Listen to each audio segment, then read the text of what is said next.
Hey y'all, welcome back.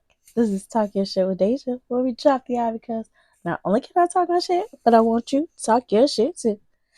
Hope you all are doing lovely this week. Back at it, episode 39. Y'all, we're almost to the 40s. It's crazy to think that I paused, came back, and now I'm almost to the 40s. Then I'll be in the 50s. Then I'll be in the hundreds before you know it. Like, so crazy, right?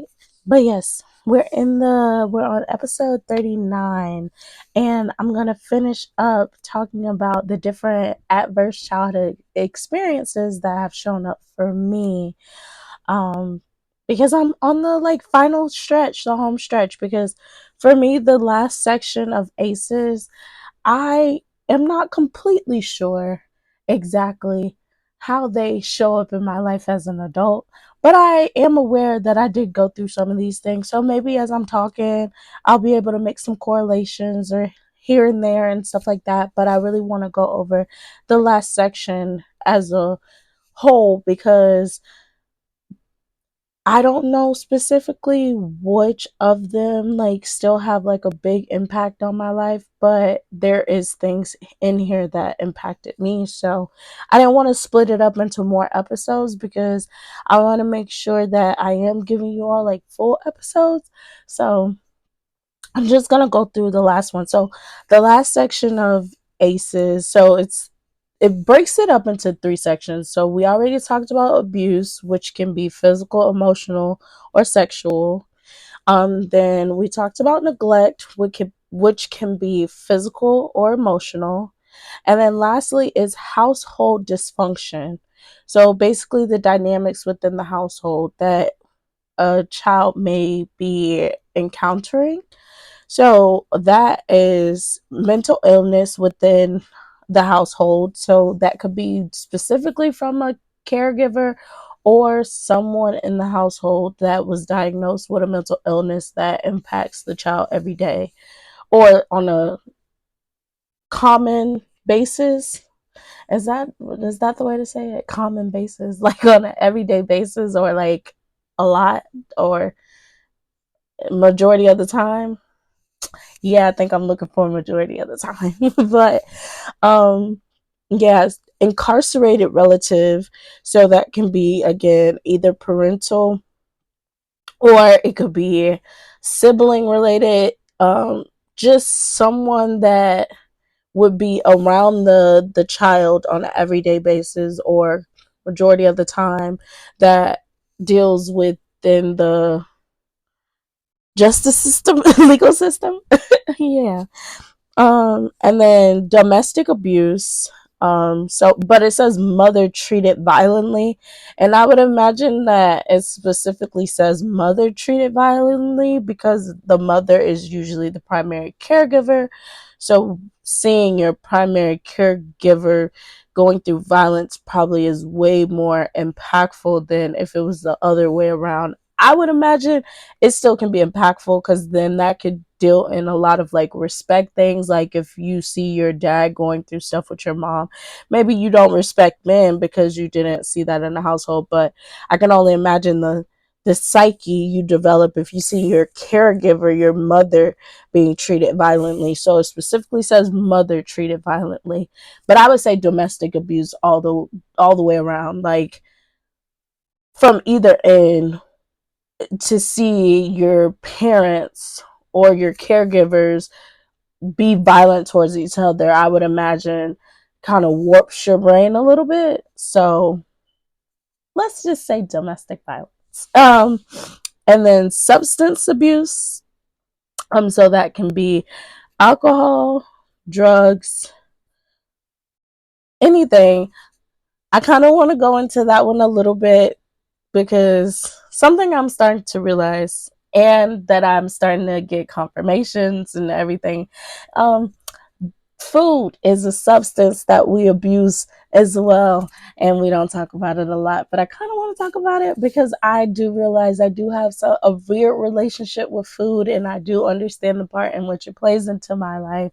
And I think that is because of my primary caregiver and how her relationship is with food. So we'll go through that as well.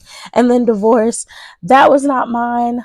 Unfortunately, my parents did not cross that line, make those vows and all the other stuff. So I didn't have to see divorce. But what I will go over is the impact that them separating has had on me. Like excuse me. I'm still working through what their separating meant to me. Because there was a part of me that came up that I didn't realize was in there until I started talking and going through thoughts and even could have the thought process of whatever. So we're going to go through all of those. So we'll start back at the top. So mental illness. As mentioned before, I my father was diagnosed bipolar. I don't remember if it was one or two because I don't like him enough to know. But he was diagnosed bipolar. If I'm not mistaken, my mom's girlfriend, she's diagnosed bipolar. I think my family, anybody in my family has never really been diagnosed with anything, but will I say that they don't have mental illnesses? I don't know. I honestly think everybody in this family low-key has anxiety. Like they would be diagnosed anxious because they but since nobody has been diagnosed or went to a psychiatrist to do any testing, I can't put that on them. But but I don't really know exactly how much bipolar played into the relationship that I have with my dad and the relationship that I have with my mom's girlfriend. Because I feel like with my dad, we weren't, he wasn't in our lives long enough to know how bipolar would have impacted the situation. If I'm not mistaken, when my mom got back with him, we were only with him for maybe 2 years, 3 years, if that, somewhere in between there, between 2 and 3 years. So it wasn't a long time. So I really wasn't able to see the highs and the lows.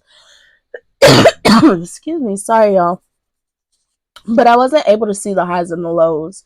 I didn't know when he was manic versus when he was depressed. Like, and on top of that, I was young too, so I wouldn't even know to have looked out for those things because that was not something that was talked about in our family.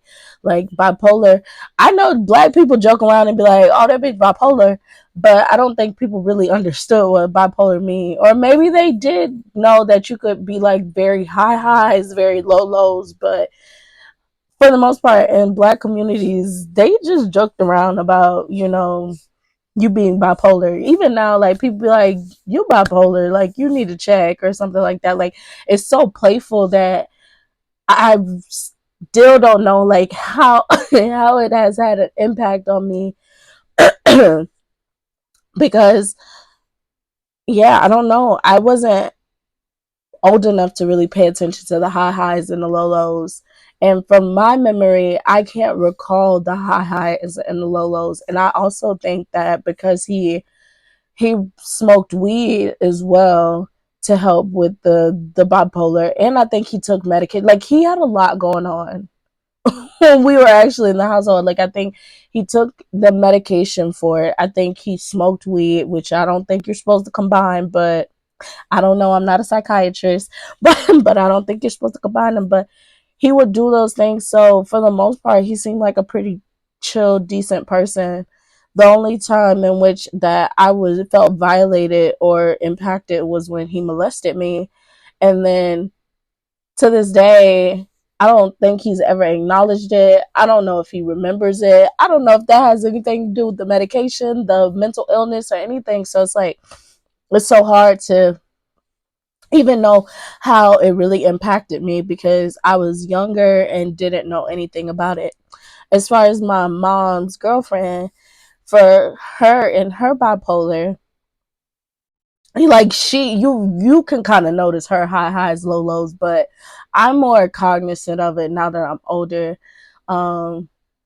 Maybe excuse me, maybe the reason why suicide probably came up for me could have possibly been from her, because I from as far back as I remember, I can recall her just being awesome. I just want to die type stuff, like, but I don't know how much of that was correlated to those low lows. Like like when she's high, manic, she wants to party, have a good time, be out in people's faces. But when she's low, she's drinking, which is the substance use thing. She is in her feelings, and she's just like, I just want this to be over with. I just want to die. Like, and that would be kind of consistent. Like, to this day, we kind of get that, and I can see how it plays into the day to day. But when I was younger, I again, like, I really wouldn't have even been old enough to really understand how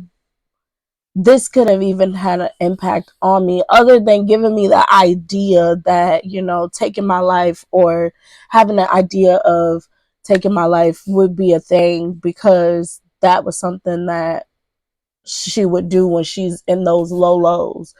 So it's really weird when it comes to mental illness, because the Black community has never really normalized, like, mental illness. It's always like a playful thing, or demonic thing, or something that's not to be taken seriously. So we could be low-key the same as them. Like, low-key we could have. And I think too, for me, I don't really fear it, because, like, it is what it is, but I stray away from going to a psychiatrist and to doing any testing for them to diagnose me with anything. Um, just because when you get that label put on you, there's a whole identity you tend to take on when you put that label on you, that I just don't even know how I would navigate it. Um, for the most part, I'd be good. And sometimes I do think maybe I have bipolar from my dad or something like that, because I really do have, like, sometimes I feel like I have really high highs and really low lows. Like, but nowadays I feel like I'm more even kill. Like, I'm happy, and then I'm like, I just want to be by myself. And I think I'm more balanced now. So maybe it takes, releasing a lot of the heavy internal things that your body has been suppressing and everything. Maybe it takes releasing that. Of course, it's not for everybody to do by themselves. By no means should you or try to do anything by yourself if you feel like you're to a place of, like, really low lows, or even really high highs. I think, like, manic can be a lot too. When I watched the Shameless show, the mom on there, I think she was bipolar. Like, her manic episodes were lit, like, and not lit in, like, the best way, like, lit, like, where she was putting herself in danger too. So it's just being aware of, like, those moments, and where they feel like they're probably not as controllable, so that you can reach out to somebody and get the help. For me, I feel like I am okay facing my stuff. I'm okay going through the emotions. I'm okay doing all of those things by myself. But is everybody going to be like that? No. So if you feel like you need that assistance, or want to know, like, why are you one way one day, and then one way another, go get an assessment done, go get tested, just to see if you are good, because maybe, medication could help. I know for me, I personally wouldn't want to be on medication, but I'm aware that not everybody has that luxury of being able to deny it, especially if they want to have a life in which they can, interact with others and get outside, or do their daily task of living. Is that how you say it?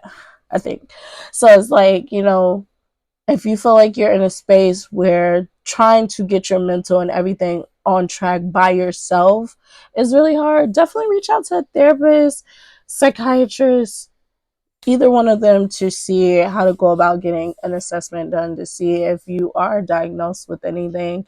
Because I think to even know that we did have bipolar in the family that was close, like that could easily have been passed down and we just don't know. And so that can play a part into why like stuff may be hard sometimes in different seasons and stuff like that. So it's like if we were tested or anything like that, it definitely would have helped to know like concretely. I'm very concrete on like knowing exactly what's going on, but like I said, I kind of have like that fear of like putting a diagnosis on me, so it does make me kind of stray away to be like, okay, if they do label me as this, what does that mean now? Because I do kind of have a handle on me, and so does that look like something different than what I normally see when people say they're bipolar or, you know, this and that and that and the third? Like, it's still such a big stigma that it'll it'll impact you on even figuring out stuff for yourself. Um, so yeah, that's for the most part how mental illness played a part in my life. Um, yeah, we just I got a little bit of going on, but I think the more I really go through my journey of figuring out what impacted me from the past, what's still coming up, doing things to challenge me and everything, and working on of overcoming things and getting back to a courageous, more confident space, I don't feel as down anymore. Not to say it won't come back, because I think at each level of life, you're going to have some challenges that make you just be like, fuck it, all this shit. But for the most part, I have a handle on everything. So I don't know how mental illness is playing into my life right now. And like being around it and like in a family dynamic. Because there's only been 2 people in my life that's actually been diagnosed. And yeah. So incarcerated relatives. So this one, I don't know how it has impacted me, but my dad has been in and out of jail since I was born. He's a petty thiefter. I don't know. He's a petty thefter. Yeah, he likes to steal. To sum it up, so I just remember being younger and we would go on to because I'm from Tampa, so that's Hillsborough County. So I remember like we would go on the Hillsborough County Public Sheriff's, like, is it Public Sheriff's? I don't know, the Hillsborough County Sheriff's Office, and look up the arrest records and everything, and just to go on there and see my dad like this date, this date, this date, this date. I don't know what that really did to me. I couldn't tell you. I think it might have made me ashamed a little bit. Like, this is who I'm related to. Somebody who is just in and out of jail all the time. I know it definitely made me not respect him. I don't know if that has like translated over to me not respecting men, but I know I definitely don't respect him. Like, I get life be life, and sometimes you got to do things to just do. But then when you start realizing that he's like stealing little things and getting like a year and a day or something like that, and you're just doing that back to back to back. Like when my little brother was born, you're in jail.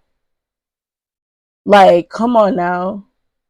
Like, that's literally our experience with him, is he's always in jail for stealing or something else.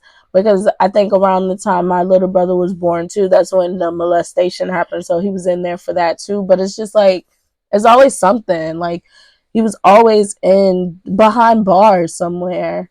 If I'm not mistaken, when my mom was pregnant, he was in jail for petty theft. Like, and we would go and do the visitations. Like I remember going in for the visitations and you get to see the screens, and but again, I don't even know how that, thinking about it, maybe that could have made me comfortable with being able to form relationships over a computer. Because I do know that for me when I was younger, and it doesn't have to correlate. I'm just spewing out stuff just for the sake of like going through thoughts, right? But when online dating first became a thing, I think I became really comfortable with it.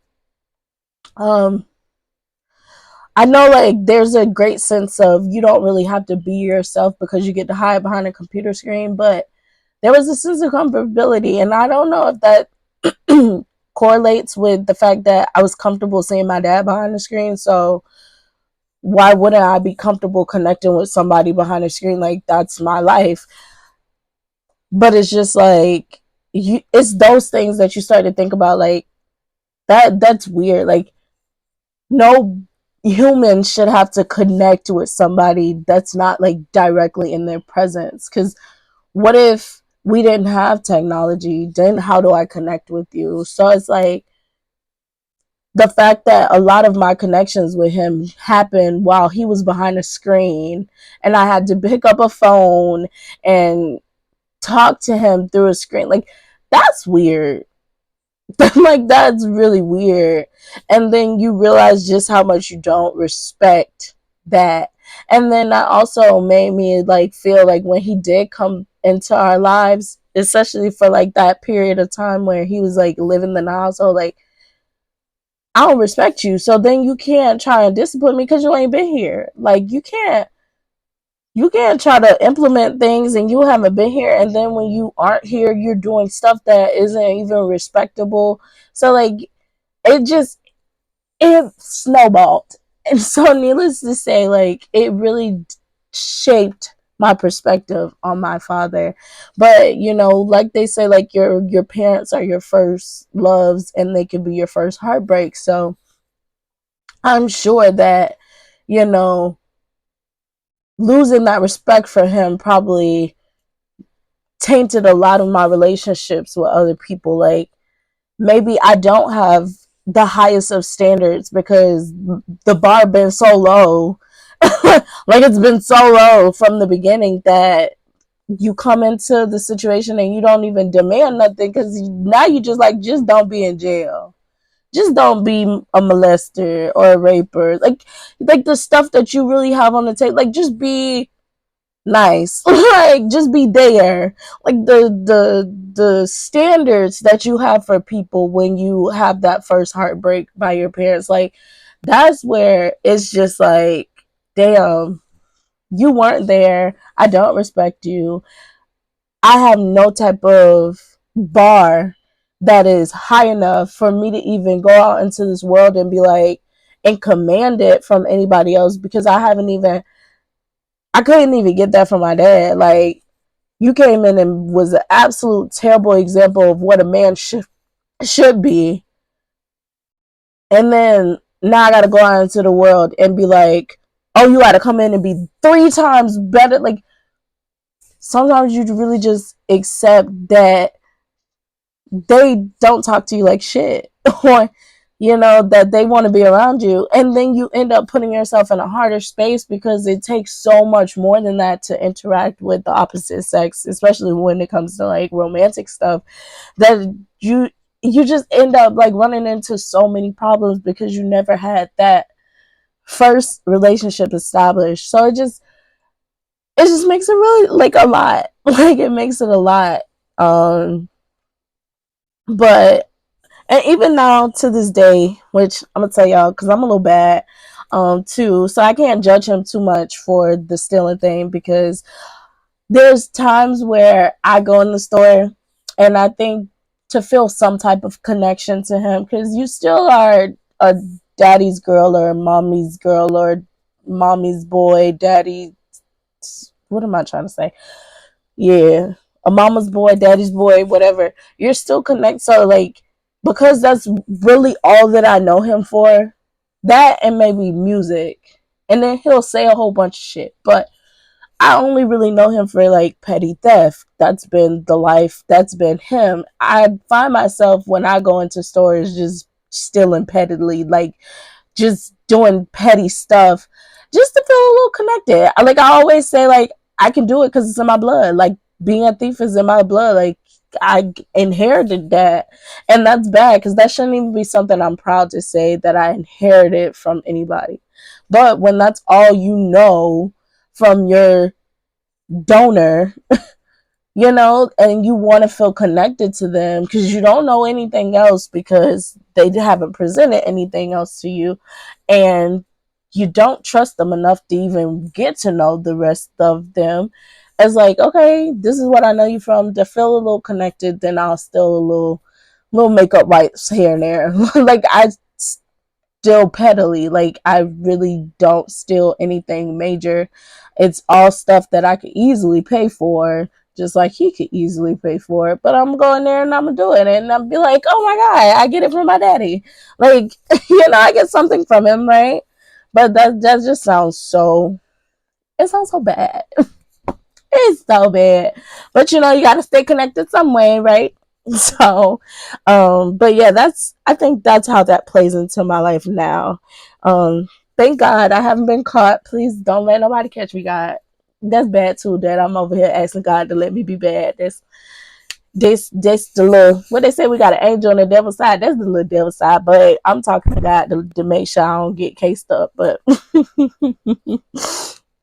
but next, mother treated violently. Um, I wouldn't have been able to see any of this. I know that my older siblings might have been able to see this because my mom was definitely in, because she be in between genders. So she has a man when she wants to, she has a woman when she wants to.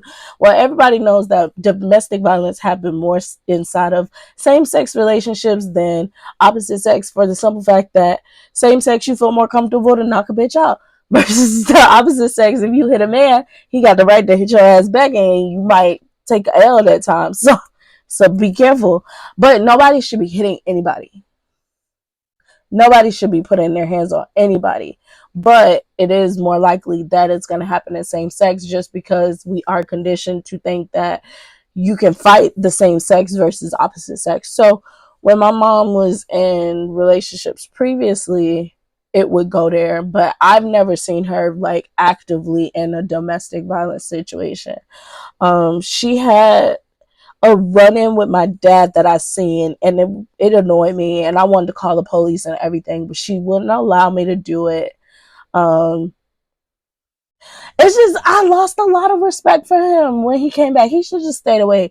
Like once he got my mom pregnant, he should just stayed away and just went on by his business, because I lost a lot of respect from him for him. Like he started talking down on me. He molested me. He tried my mama. Like he was really on some fuck shit. Like I liked him way better before we actually like tried to give him another chance. Like, and I still hated him before then, but at least I could hate him off of not really knowing better.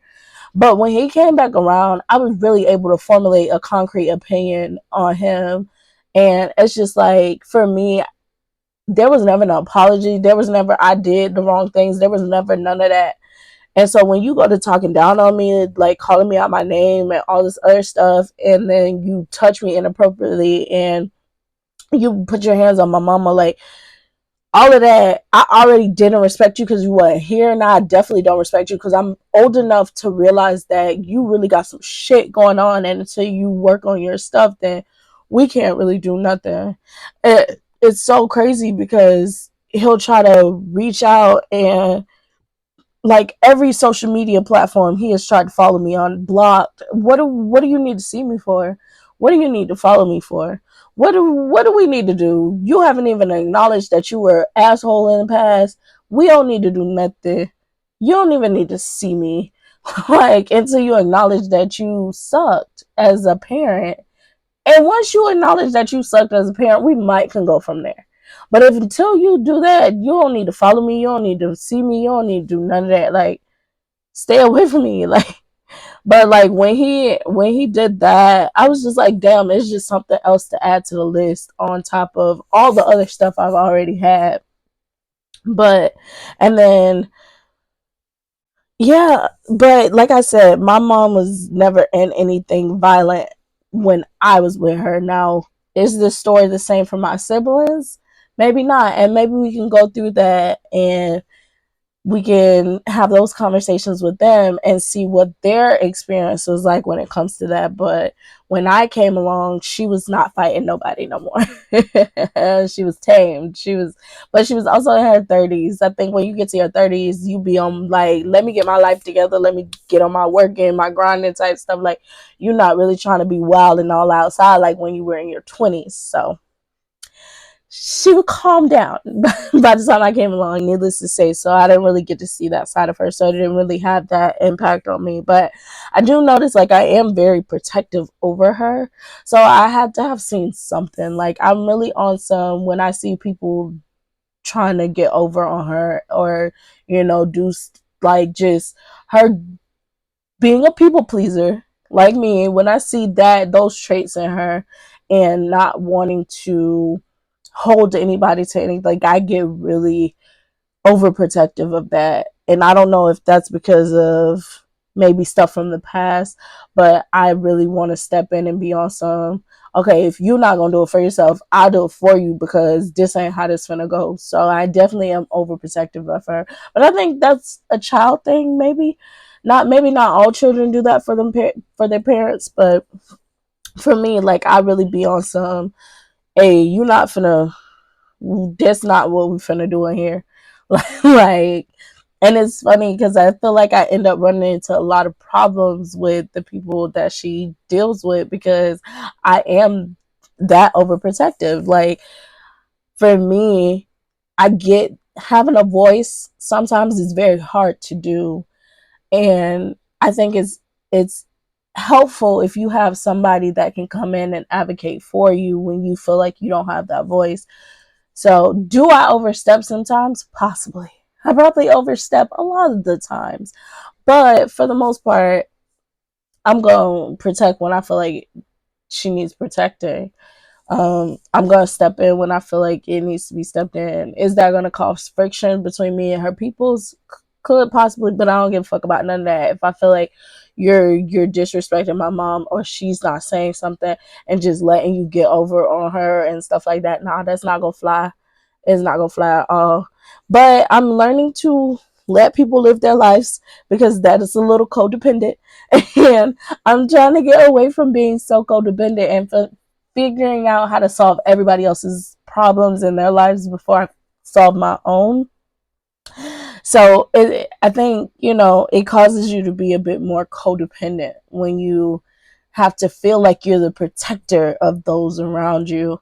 Because now every time something goes wrong in their life, you feel like you got to step in and do something, but that's not your responsibility. They have to, protect themselves, and then you just assist and not really take that job on for yourself. So I'm working on letting go of the rings, but yeah, I have that little protector in me.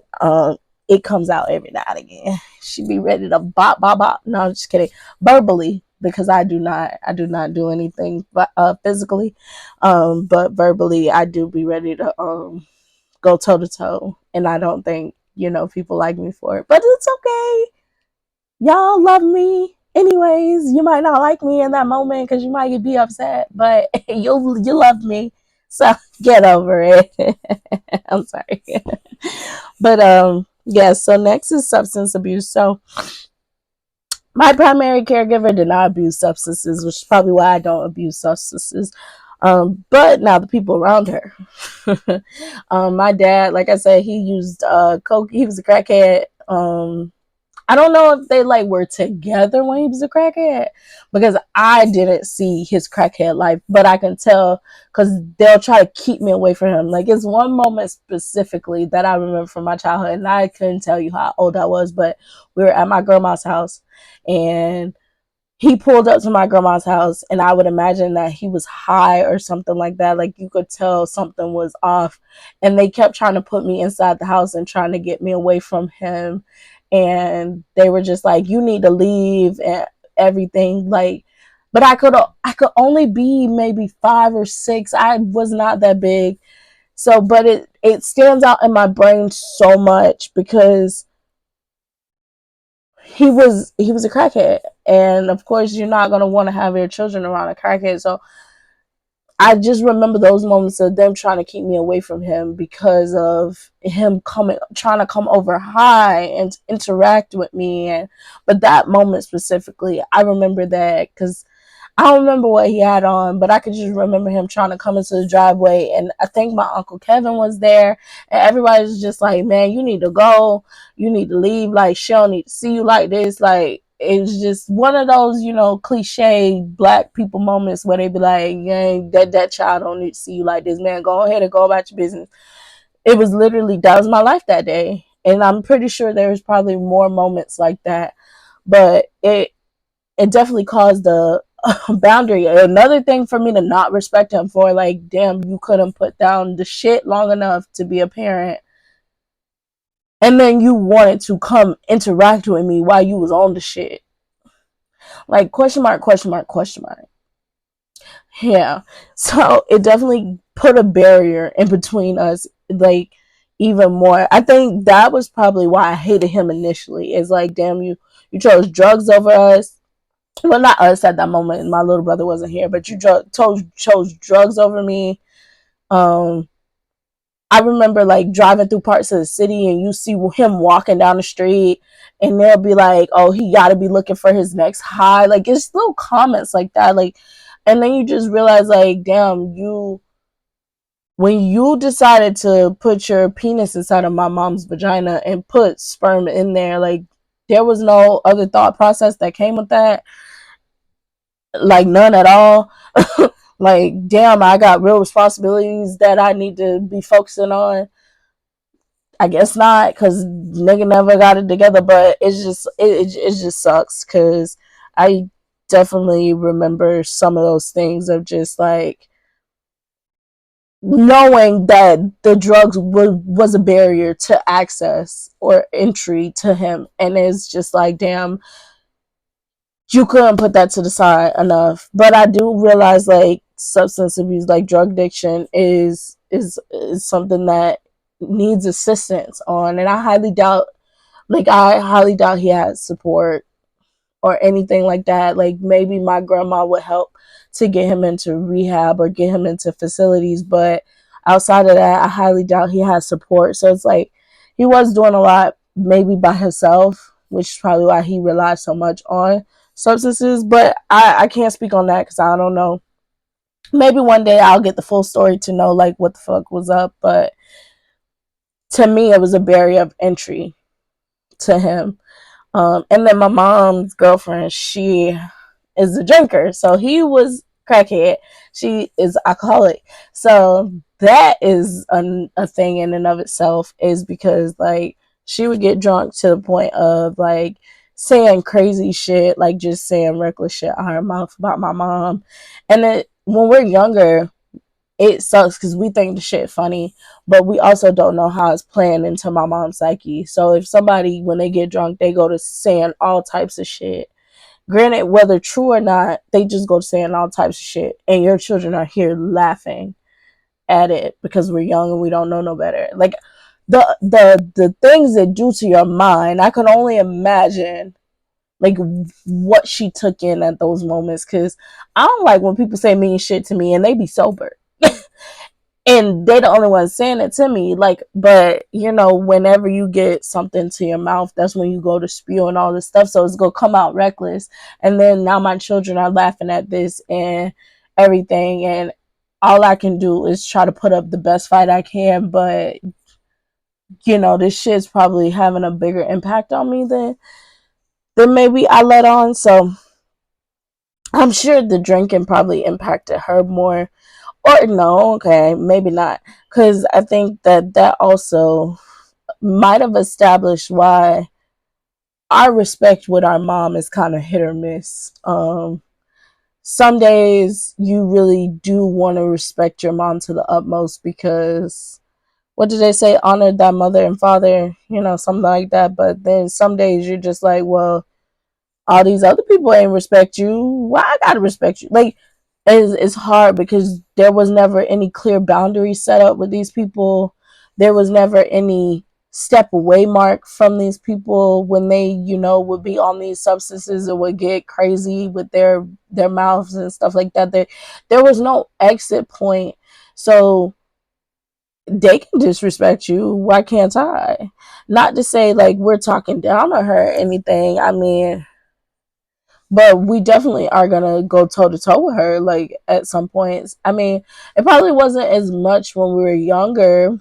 Maybe a little bit as we got like to high school age, but especially now as adults, it is kind of hard because there was never this firm line created in the sand that was like, you better not step over this line.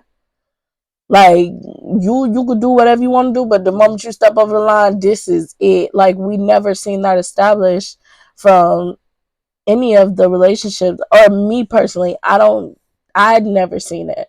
So it makes it hard to really just show up and want to give that respect off rip. A lot of people will say, oh, because they have this title, they're entitled to that. And it's like, no, that's not necessarily how that works. I think a lot of respect comes with how you condition somebody to respect you. So it takes you having to establish something on top of them having to learn that from childhood too. But if you're trying to respect the person who should have taught you how to respect them, but they didn't, it's so hard to navigate that. So one moment it's like, why are you talking to your mom like this? This is your mom, is da da da da. But it's like, well, my mom also didn't put anything in place to let me know this was incorrect. My mom didn't have any like lines in the sand that you better not cross or you gonna get this type of react. Like there was never any of that. Like how do you establish respect when there was none of that? And then when we see you interact with people, regardless of whether they're sober or not, they get to do whatever and you still stick around, you still stay. We know that there really is nothing that's gonna make you turn away. So it's like, how do you really establish like that respect with your parent when you've seen them put up with so much? So it's like in your mind, you're just like, well, what's the extra yelling at you? Like you done already took everything, but you try not to have that mindset, right? You try not to have that mindset because you really do remember those, honor thy mother and father.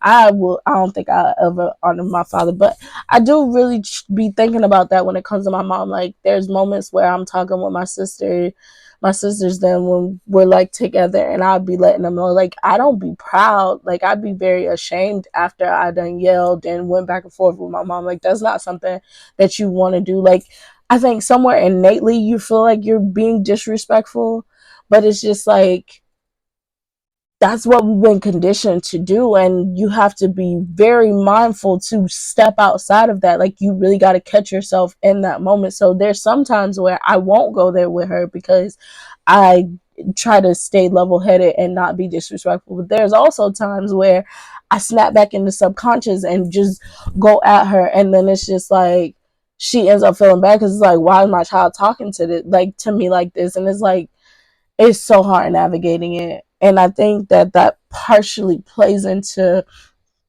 just what we've seen that she's allowed to happen in life. And then I also think that plays a part in how we show up and talk with other people too. So substance abuse, I genuinely think that I keep attracting people that are I don't know if they're abusing it, but I definitely have had a few people that like to drink when they're going through. I've had some potheads, and it's weird because I do none of this stuff. Now, what I didn't do with substances is take it onto myself. I have not taken anything onto myself. I do not drink um, excessively. I do not do any substances at all. I might eat an edible here and there, but that's the only way weed is gonna get inside of me is if I eat it. Because if I gotta smoke it, it's not happening. Um, but yeah, I do not rely on substances. That was a big thing because I'm very aware that substances make you do. It ain't gonna make you do nothing, but it is gonna lower shit so that your brain is just gonna do whatever the fuck you want to do. And I don't want to have that much lack of control. Like I notice when I'm drinking, I'm nasty. But that can be dangerous because if you're drinking around somebody that's a stranger, like I've had one night stand because of like drinking and not being able to really communicate no and leave and stuff like that, because your brain again, like your critical thinking skills and all this stuff, other stuff is now not in use. So you're not really thinking the best and anything can happen at that moment. So it's like I really don't rely on like substances. I'll do drinking when I'm with family, like people I trust, like family, friends. I'll excessively drink if I'm inside, but for the most part, I really leave that stuff alone because I've seen what it has done to those around me. And I'm like, shit, I got a whole bunch of problems without the substances. I don't know if I really want to add on the substances, but yeah, quick little spiel on the food thing, like I just mentioned. Y'all, we really addicted to food in like the worst way. in the in the worst way.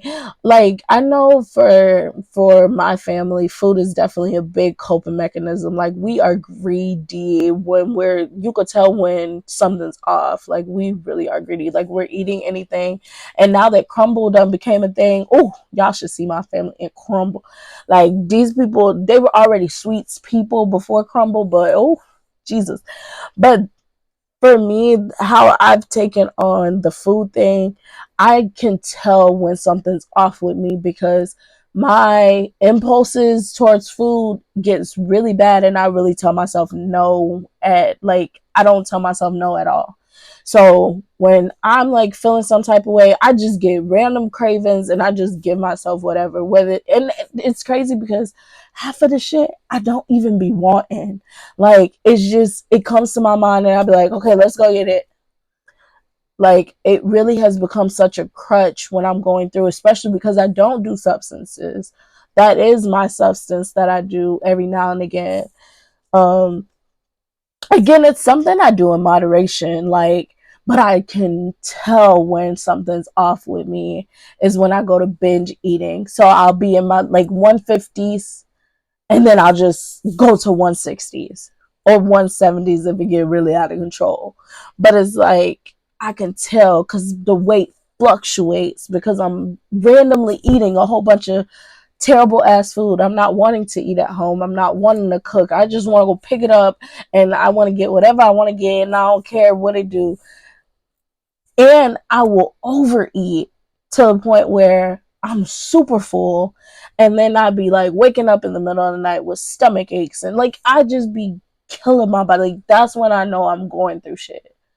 Is when I'm over here like force feeding myself to feel something, anything that is happy, because food does make you happy. Food makes you feel good. Like that's why it's a legal drug.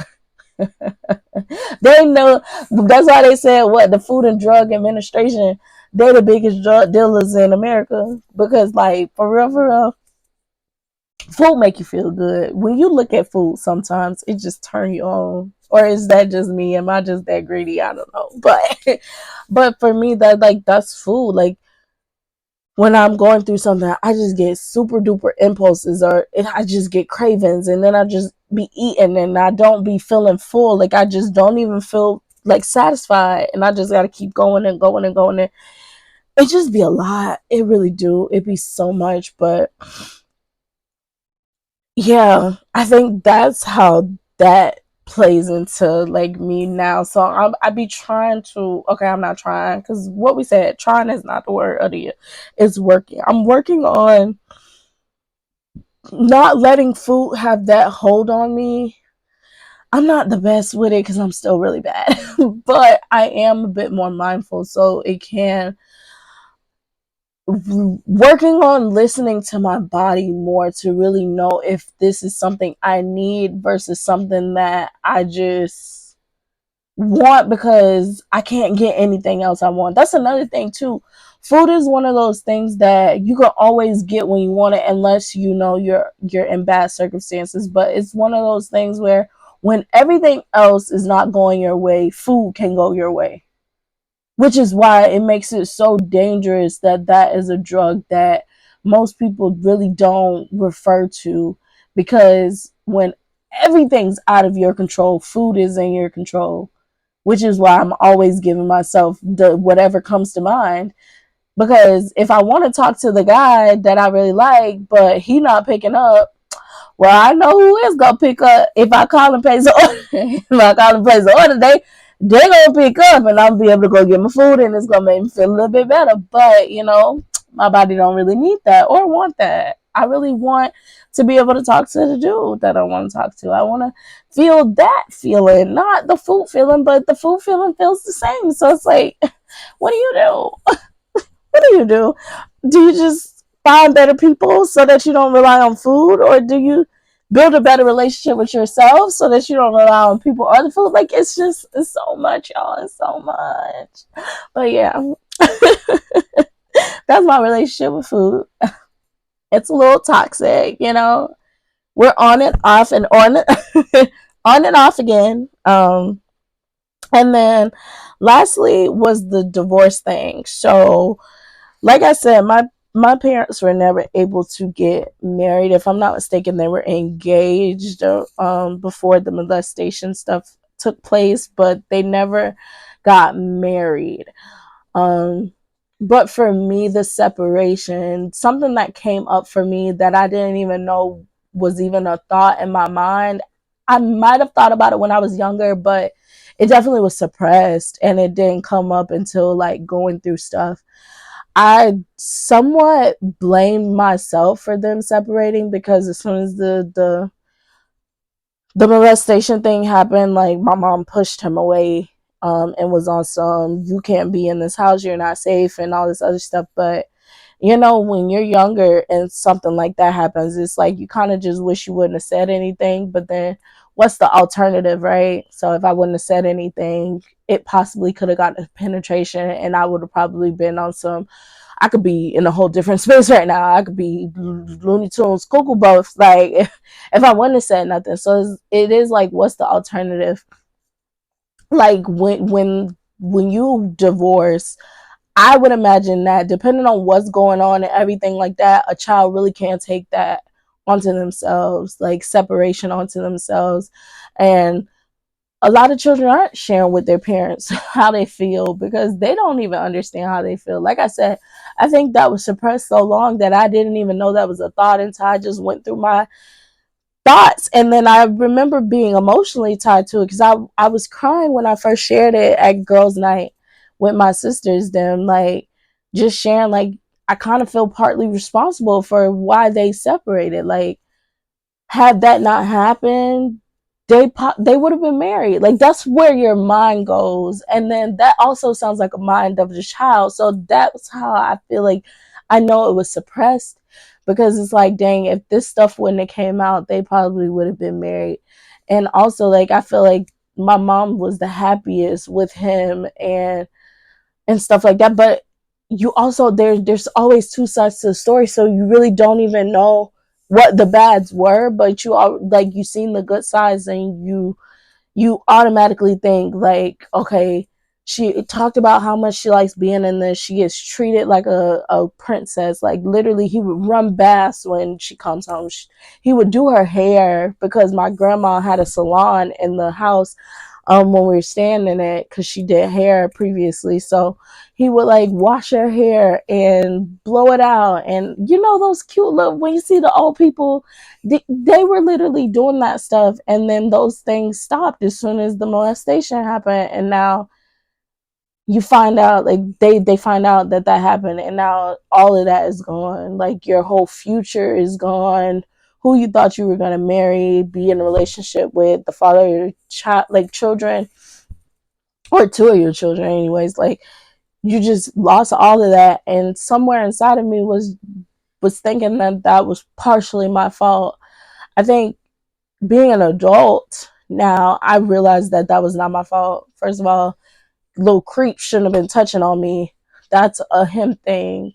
Um, but when you're younger, you're not thinking like that. You're just thinking like, dang, my words impacted a whole situation. My truth impacted a whole situation. And so I think it also makes you start to,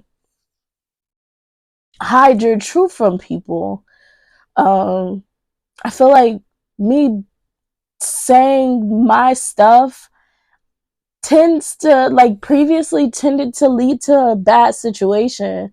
So it's like you really start to keep the stuff to yourself. So you do that in your relationships. Like, when something comes up for you, you have a hard time even expressing that to the person in front of you, because you're just like, dang, I don't want you to leave me or reject me or feel some type of way. So you end up just keeping it all to yourself, because, like, as a child, you really think everything be because of you.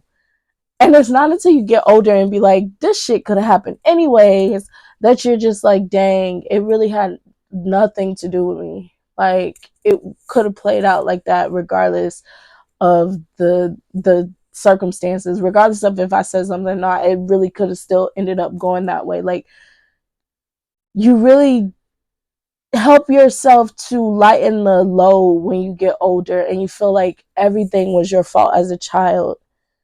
I ain't gonna say I thought everything was my fault, but it was a lot of things where when I open my mouth and you see the reaction that you get, you just like, dang, okay, so maybe my words don't mean much because they keep messing up things. Like, and so you have a hard time communicating that. But now I don't have a hard time. No, I'm just kidding. I ain't gonna say I don't.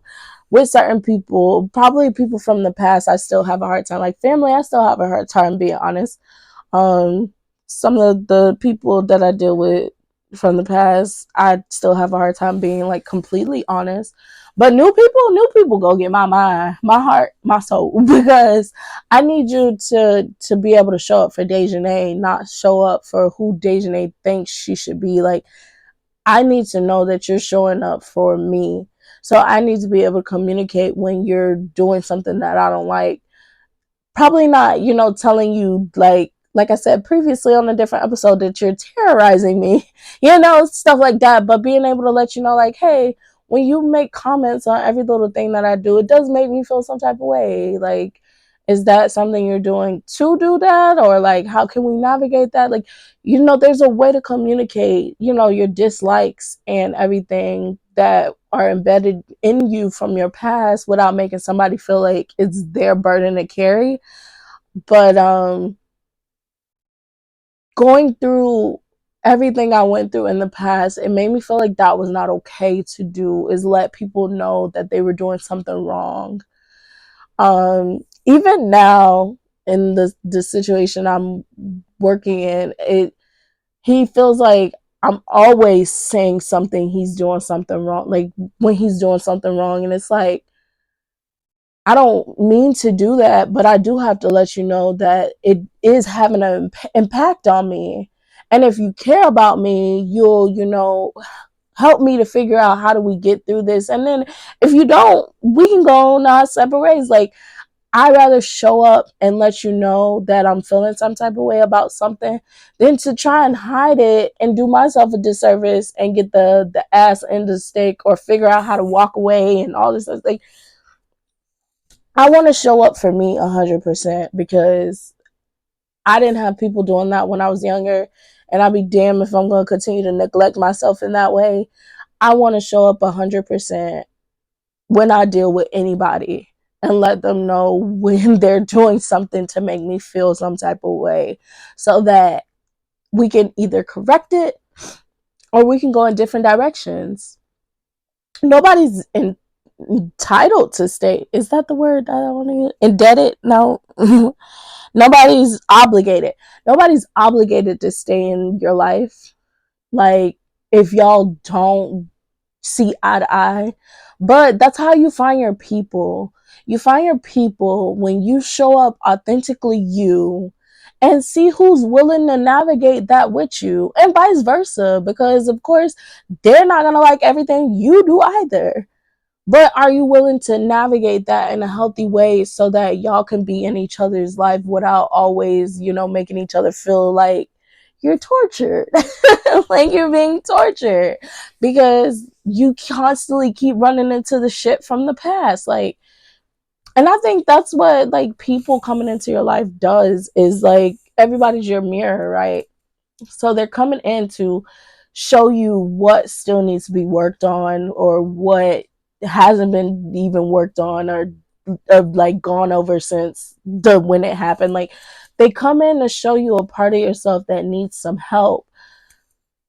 Are they going to be there to support you through that moment because when you initially went through it you didn't have the support, or are they going to get the fuck ASAP? And if they get the fuck ASAP, great, let them move on so somebody else can come into your life that when they have that same thing come up, they can actually support you through it.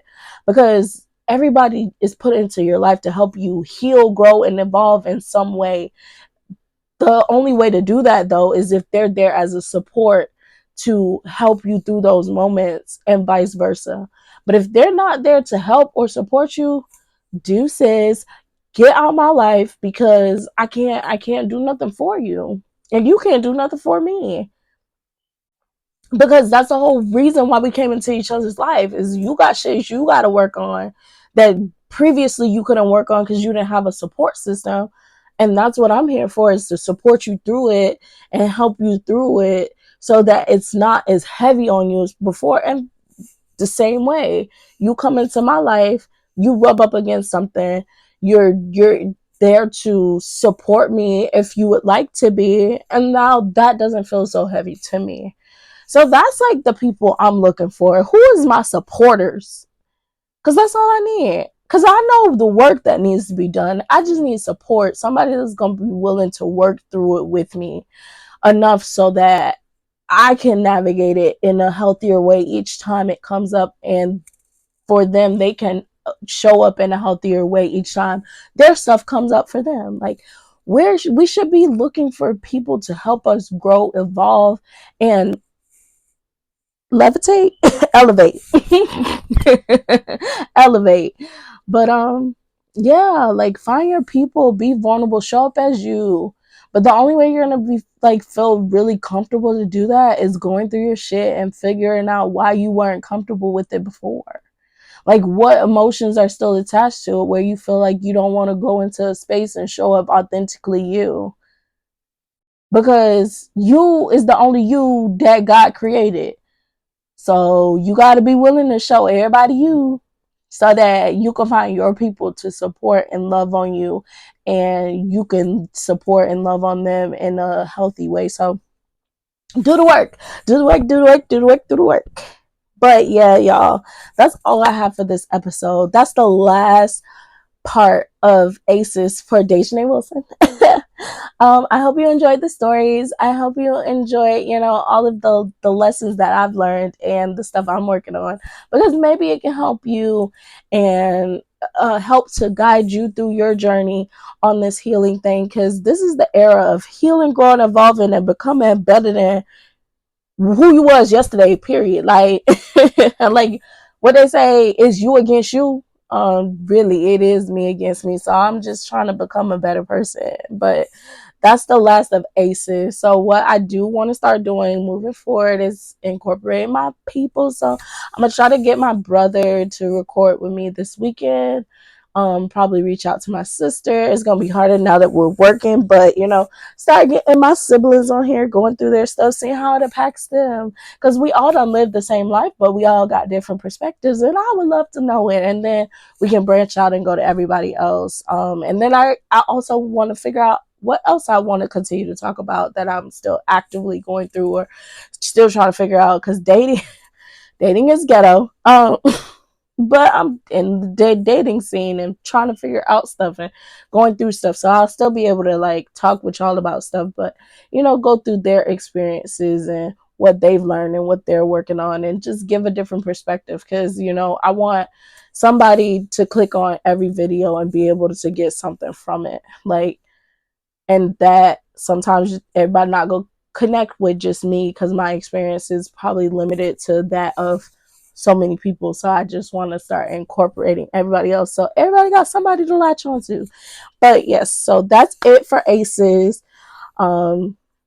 Next week, like I said, hopefully I'll be able to get my little brother on. If not, it'll just be me. But my little brother and my big sister, But yeah, we'll go from there. So yeah, that's all, y'all. So like, comment, subscribe to the video, and then stream me on all streaming. Listen to me on all streaming platforms because I'm on them all, baby. And then yeah, so definitely leave a comment. If there's something that resonated in the videos, go look at old videos. Check out from the beginning. Binge watch. I'm binge watchable, y'all. That's a dream of mine because I just be binge watching stuff. I love that. I'm binge watchable. Binge watch all the old ones because I'm gonna be revamping some of them. But yeah, so I will see y'all next week, Wednesday, 7 o'clock. This is Talk Your Shit with Deja, where we drop the I because not only can I talk my shit, but I want you to talk your shit too. Bye.